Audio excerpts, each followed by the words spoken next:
Assalamualaikum warahmatullahi wabarakatuh. Kami dari kelompok 2 akan melakukan penyuluhan tentang antibiotik melalui Zoom meeting. Saya Jingga Nabila Widya Fitri dari kelas 11-2 Farmasi. DL Sayanti Panggabean dari kelas 11-2 Farmasi. Saya Hans Fajri Akbar, kelas 11-2 Farmasi. Assalamualaikum warahmatullahi wabarakatuh. Waalaikumsalam warahmatullahi wabarakatuh. Selamat pagi menjelang siang semuanya. Selamat pagi menjelang siang juga. Udah pada sarapan belum nih? Udah. Perkenalkan, nama saya Jingga Nabila Widya Fitri dari kelas 11-2 Farmasi. Saya bersama dua teman saya, silakan perkenalkan dirinya. Saya Indah Elsa Panggabean dari kelas 11-2 Farmasi. Dan saya Hans Fajri Akbar, kelas 11-2 Farmasi. Di sini kami akan melakukan penyuluhan tentang antibiotik. Saya share PPT-nya ya.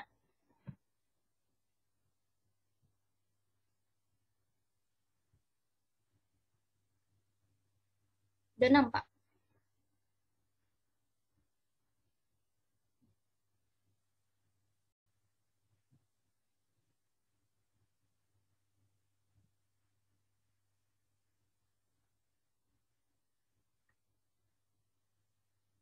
Udah nampak PPT-nya? Sudah. Alhamdulillahirabbil alamin, assalatu wassalamu ala asrofil anbiya'i wal mursalin wa ala alihi wa sahbihi rasulillahi ajmain. Pertama-tama kami di sini dari kelas 11-2 Farmasi akan melakukan penyuluhan tentang antibiotik. Kepada teman-teman dimohon untuk mendengar ya.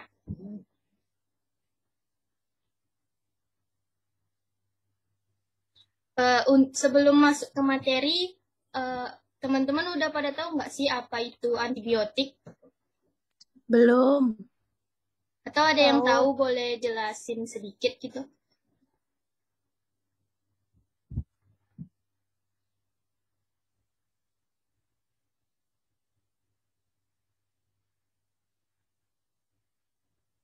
Nggak ada yang tahu ya?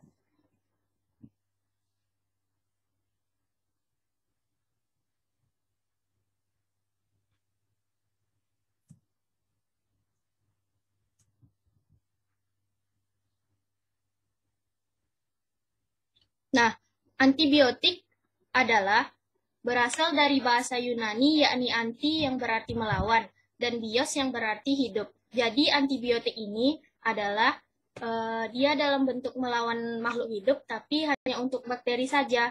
Antibiotik ini bekerja membunuh bakteri dan membuat bakteri sulit untuk tumbuh dan berkembang biak. Antibiotik hanya untuk membunuh bakteri dan tidak untuk virus. Jadi antibiotik ini hanya untuk bakteri, untuk virus dia tidak akan bisa membunuhnya. Misalnya contohnya teman-teman semua pada luka, lalu ada robek diberi antibiotik. Selanjutnya akan dijelaskan oleh Had Fajri. Saya akan menjelaskan tentang penggunaan antibiotik. Antibiotik merupakan obat yang digunakan untuk mengobati atau membunuh bakteri. Antibiotik ditemukan oleh Sir Alexander Fleming pada tahun 1928. Sejak ditemukan antibiotik sebagai antimikroba, banyak nyawa yang terselamat oleh antibiotik ini, terutama pada Perang Dunia II. Namun, karena krisis resistensi antibiotik menyebabkan banyak kematian, maka dari itu antibiotik harus dikonsumsi habis dan harus sesuai resep dokter.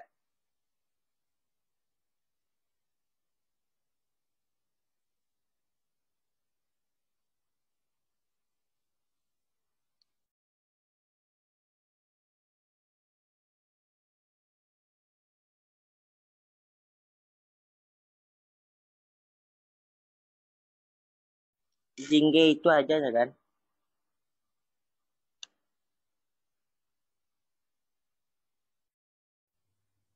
Nah, selanjutnya ada klasifikasi antibiotik. Masuk dari klasifikasi ini adalah penggolongan dari antibiotik. Yang pertama, berdasarkan cara kerjanya. Dia antibiotik menghambat sintesis atau merusak dinding sel bakteri sehingga menghilangkan kemampuan untuk berkembang biak. Maksud menghilangkan untuk berkembang biaknya ini dari bakterinya. Untuk cara kerja pertama dia terbagi menjadi 3, yaitu antibiotik beta-laktam. Contohnya seperti penisilin, basitrarin, vancomycin. Dan untuk yang kedua, antibiotik memodifikasi atau menghambat sintesis protein.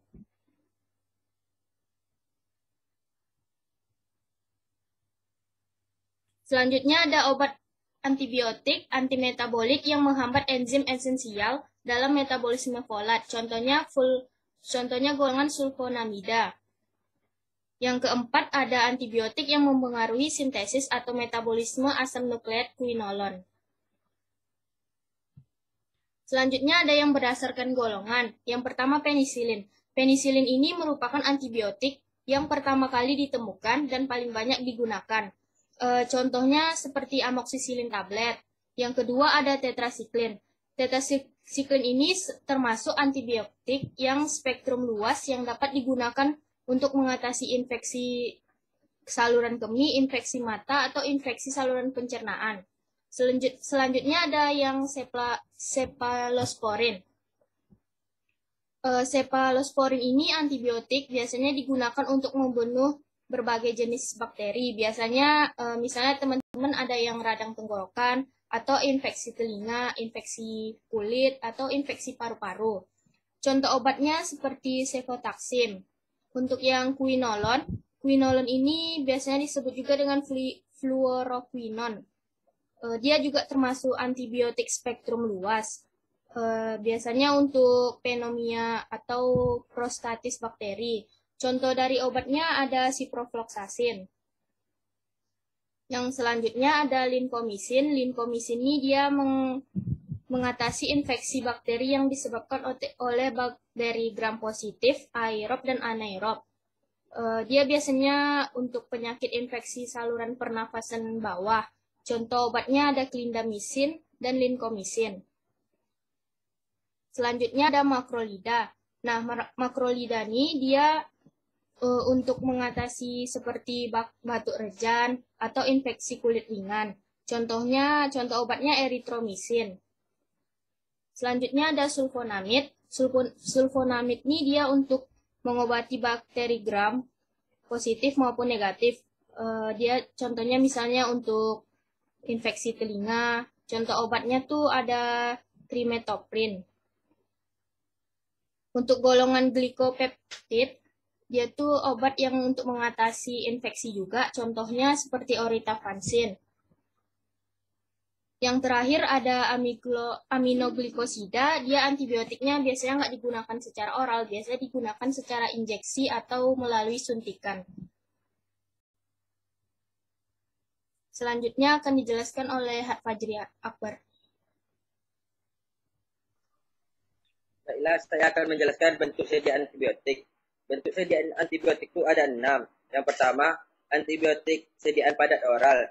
Bentuk sediaan, tablet isap, tablet kunyah, dan kapsul. Cara pemakaiannya, obat diminum bersama air sebelum atau sesudah. Yang kedua, antibiotik larutan. Bentuk sediaan, suspensi, sirup, dan sirup kering. Cara pemakaiannya, tambahkan air matang sampai volume tertentu. Kocok sampai serbuk homogen, diminum sebelum makan atau sesudah makan. Yang ketiga yaitu antibiotik drop. Bentuk sediaan drop oral, tetes mata, dan tetes telinga. Cara pemakaiannya, teteskan ke mata atau telinga yang sakit menggunakan penetes. Yang ketiga, antibiotik salep. Bentuk sediaan, salep mata dan salep kulit. Cara pemakaian, salep mata diberikan ke bagian dalam kelopak mata bawah. Salep kulit dioleskan ke kulit yang ingin diobati secara merata setelah dibersihkan. Yang kelima yaitu antibiotik okula. Cara pemakaiannya, okula dimasukkan ke dalam vagina menggunakan alat atau dengan jari secara langsung dalam keadaan berbaring. Antibiotik injeksi. Bentuk sediaan, vial dan ampul. Cara pemakaiannya, Obat ditambahkan air untuk injeksi, lalu digunakan secara parenteral, baik secara intramuskular maupun intravena.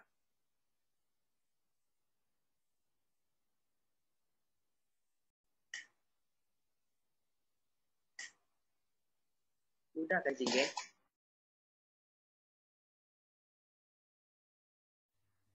Nah, ini Udah, adalah beberapa contoh dari sediaan antibiotik. Ini ada kan contohnya amoksisilin. Amoksisilin ini termasuk golongan penisilin. Selanjutnya dijelaskan oleh Indah.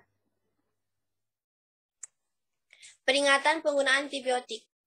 Pertama, larutan cara pakai diminum sesuai takaran yang harus dikocok terlebih dahulu. 2.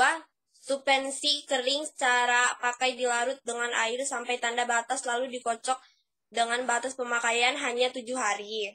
Ketiga, untuk sediaan padat atau oral seperti serbuk, tablet, dan kaplet.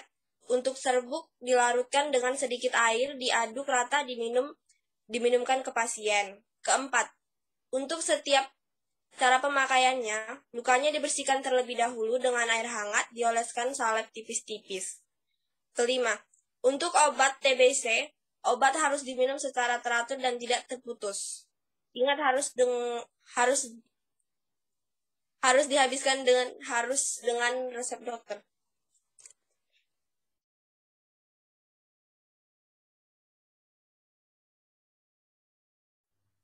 Nah, itulah yang dapat kami sampaikan. Kami harap teman-teman dapat bijak untuk menggunakan antibiotik. Ingat, antibiotik harus digunakan dengan resep dokter. Antibiotik tidak boleh diulang tanpa resep dokter. Antibiotik tidak boleh berdasarkan resep lalu. Bila demam, batuk, pilek, tidak perlu antibiotik. Jika lebih dari 3 hari, diharapkan untuk menghubungi dokter. Itulah yang mungkin dapat kami sampaikan atas penyuluhan tentang antibiotik ini. Bila ada kata-kata yang salah, mohon dimaafkan. Sebelum diakhiri, kita boleh foto terlebih dahulu ya.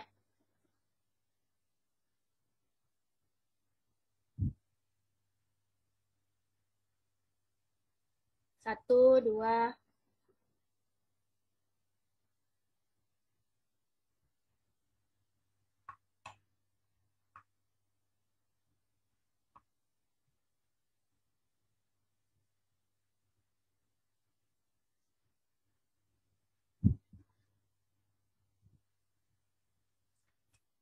Nah, itulah yang dapat kami sampaikan. Apabila ada kesalahan, Assalamualaikum warahmatullahi wabarakatuh. Waalaikumsalam warahmatullahi wabarakatuh.